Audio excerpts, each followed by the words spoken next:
सबसे पहले पीछे वाले भाई बहन आप ही बैठ जाए, थोड़ा बैठ जा, पढ़े लिखे संस्कार आप बार बार बोल रहे। सबसे पहले व्यासपीठ को नमन करता हूँ, अपनी इस ग्राम पंचायत तहसील की धरती को नमन करता हूँ। जयसिंह जी के पूरे परिवार को बहुत बहुत बधाई देता हूँ, शुभकामनाएं देता हूँ। आपने इस सुंदर आयोजन को यहाँ कराया, ऐसे ही इसकी बहुत बहुत शुभकामनाएं आपको।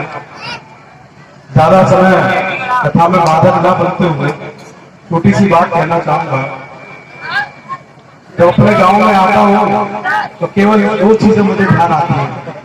हमारे गांव में सबसे ज्यादा होती है भागवत, और पहले प्रधानी सबसे ज्यादा गोली चलती थी हमारे गांव में।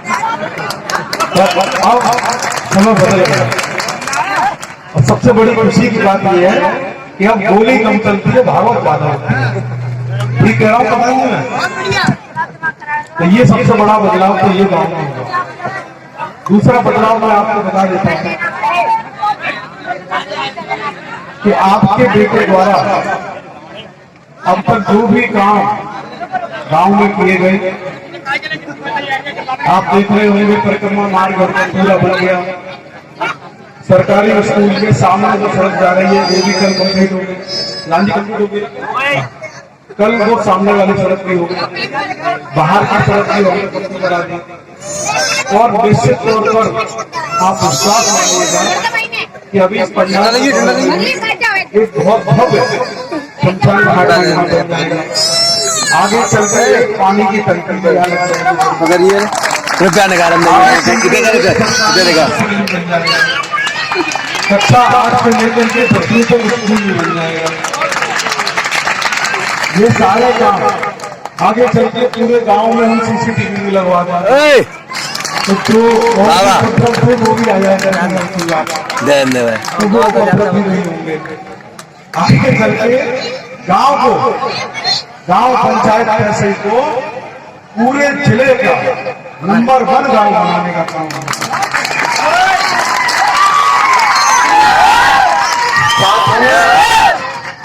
आपसे एक विनम्र निवेदन है मेरा, नाली खरंजा बिजली पानी ये तो सब हम करा सकते हैं, पर बच्चों की शिक्षा पर जरूर ध्यान देना। यदि बच्चे नहीं पढ़े तो हमारा सारा काम करना व्यर्थ हो जाएगा। बच्चे पढ़ जाएंगे, नौकरी पर लग जाएंगे। एक गांव में मैं गया था तो वहां गांव के लोग ये कह रहे थे कि हमारे गांव में सारे के सारे फौजी हैं, सारे के सारे सरकारी नौकरी में लगे हुए हैं। वो गांव इतना विशाल, इतना खुशहाल था जिसकी मैं कल्पना नहीं कर सकता। मैं भी चाहता हूं कि मेरे गांव के लोग भी, मेरे गांव के बच्चे भी, मेरे गांव के युवा भी सरकारी नौकरियों में लगे। और जितना ज्यादा नौकरियों में लगेंगे उतना ज्यादा और खुशहाल हमारा गांव है। बच्चों की शिक्षा पर जरूर ध्यान दें। एक कपड़ा कम पहन लीजिए, एक रोटी कम खा लीजिए, परंतु बच्चों को शिक्षा जरूर दें। एक छोटी सी कहानी थी, वो मैंने वहां जब भागवत हो रही थी हमारे शेखर प्रधान जी के यहाँ, तब मैंने रखी थी, और आज भी इस मंच पर उसी बात को कहूंगा। उस छोटी सी प्रसंग से आप समझ लीजिएगा कि मैं क्या कहना चाह रहा हूं। एक बार एक घर में 3 लोग जाते हैं और घर का दरवाजा खटखटाते हैं। जब खटखटाते हैं तो एक बेटी बाहर आती है घर से, और वो कहती है कि आइए, आप लोगों का स्वागत है। उन्होंने कहा कि बेटा देखो, हम 3 जने हैं, एक है धन दौलत वाला, एक है संस्कार वाला, और एक है वैभव वाला, मतलब शोहरत बोलते हैं। तो उन्होंने कहा कि परंतु हमारी एक शर्त है, हम तीनों नहीं आएंगे, हम आएंगे तो एक आएगा, बाकी के 2 छूट जाएंगे। तो बड़ा असमंजस का मामला किया, बेटी बड़ा असमंजस में कि मैं बुलाऊं कैसे। उसने कहा कि ठीक है, अंदर पिताजी बैठे हुए हैं, तो पिताजी से मैं एक बार विचार विमर्श कर लिया। बेटी अंदर गई, पिताजी से पूछा कि पापा ऐसे ऐसे 3 लोग आए हैं, एक पैसे लेकर के आए हैं, एक वैभव लेके आए हैं और एक संस्कार लेके, परंतु उनकी एक शर्त है कि उनमें से केवल आएगा एक ही जना। तो उन्होंने कहा कि एक काम कर बेटा, वैभव और संस्कार तो बात की बात है, पैसा वाया बयाला अच्छे ज्यादा जरूरी है। पैसा मिल जाएगा, धन दौलत मिल जाएगी, सब कुछ कर ले। परंतु बेटी के मन में पता नहीं क्या ऐसी बात आई, वो पुनः गेट पर पहुंचती है और गेट पर पहुंचने के बाद वो कहते हैं कि एक काम करो, संस्कार वाले भैया आप आ जाओ। तो जब संस्कार वाले भैया घर में प्रवेश करते हैं तो बाकी के दोनों भी प्रवेश करने लगते हैं। तो संस्कार वाला आया तो पैसे वाला पीछे पीछे आ गया और भी आ गया। उसने कहा कि अभी तो आप कह रहे थे कि आएगा एक ही जना, अब तुम तीनों कैसे आ गए? तो उन्होंने बड़ी सुंदर बात कही। उन्होंने कहा कि जिस घर में संस्कार होते हैं उस घर में पैसा भी आता है, उस घर में धन दौलत भी आती है, उस घर में वैभव भी आता है। तो इस प्रसंग से आप एक छोटी सी बात समझ लीजिए कि यदि आपके परिवार में संस्कारों की कमी है तो आप समझ लीजिए कितनी भी धन दौलत इकट्ठी कर देना, सारी नष्ट हो जाएगी, सारी बर्बाद हो जाएगी।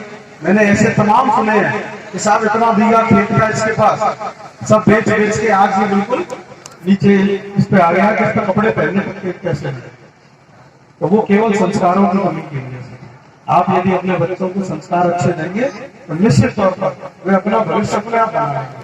चिंता ज्यादा मत करना कि इसके लिए मैं इतना छोड़ के जाऊंगा। अगर आपने संस्कार नहीं दिए, शिक्षा नहीं दी, तो आप जो छोड़ के जाओगे वो भी चला जाएगा।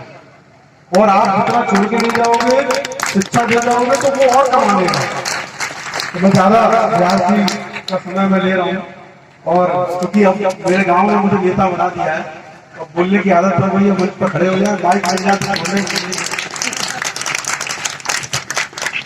मैं ज्यादा समय ना लेते हुए उन्हें अपने भाइयों को, माताओं बहनों को शीश झुका करके नमन करता हूँ। आपका बेटा हूँ, भतीजा हूँ, मेरे लायक कोई भी काम होगा मैं तत्पर खड़ा हुआ हूँ। अपने चाचा ताऊ से भी लड़ लूंगा आपके लिए, आप बता देना कोई अगर ऐसी बात हो घर में। परंतु झगड़ा ऐसा होना चाहिए कि जो परिवार में ही निपट जाए, वो सार्वजनिक ना हो, उसका कोई हंसी या मजाक ना उड़ाया जाए। झगड़े परिवारों में होते हैं परंतु उसका बड़ा रूप कभी नहीं है। अच्छी चीज का बड़ा रूप लाइए।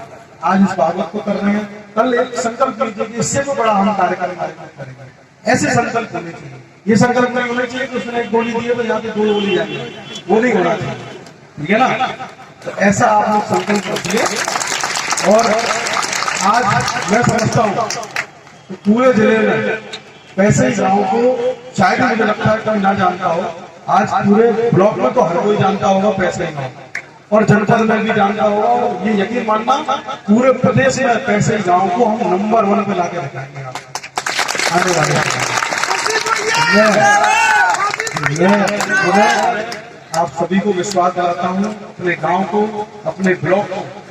ब्लॉक भी नंबर 1 प्रदेश का बन चुका है। आपको मैं बताना चाहूंगा व्यास जी, पूरे प्रदेश में 836 ब्लॉक है और 836 ब्लॉकों में हमारा खंडोली ब्लॉक आज नंबर 1 पर काम कर रहा है। और अभी अखबार में भी छपा था, माननीय उप मुख्यमंत्री जी ने सम्मानित भी किया था। और निश्चित तौर पर आपको विश्वास दिलाते हैं कि ब्लॉक का एक भी गांव हम ऐसा नहीं छोड़ेंगे जिसमें काम ना हो। सभी गांवों में काम होगा। और पंचायत में तो हमने करा ही दिया। तो मैं ज्यादा समय ना लेते हुए व्यास जी को पुनः नमन करते हुए अपनी माताओं बहनों को शीश झुका करके नमन करता हूँ। हमारे बड़े बुजुर्ग बैठे हुए उनको नमन करता हूँ। और आयोजक जो है हमारे जयसिंह जी, उनके पूरे परिवार को मेरी ओर से बहुत बहुत शुभकामनाएं, बहुत बहुत बधाई। ऐसे आयोजन होते रहेंगे। अभी चाचा बता रहे थे अगले महीने एक और भागवत है, फिर एक और भागवत है। तो ये सिलसिला ऐसे चलता रहेगा, ऐसे कारवां चलता रहेगा और गांव में यही प्यार मोहब्बत खुशहाल जीवन जीते रहेंगे सभी लोग। मेरे लायक कोई भी काम होगा मैं आपके साथ आधी रात खड़ा हुआ हूँ। पर हाँ, बंदूक चलाने में नहीं, बंदूक को छीन लूंगा, चलाने में नहीं। ठीक है, बहुत बहुत धन्यवाद, बहुत बहुत आभार आपका।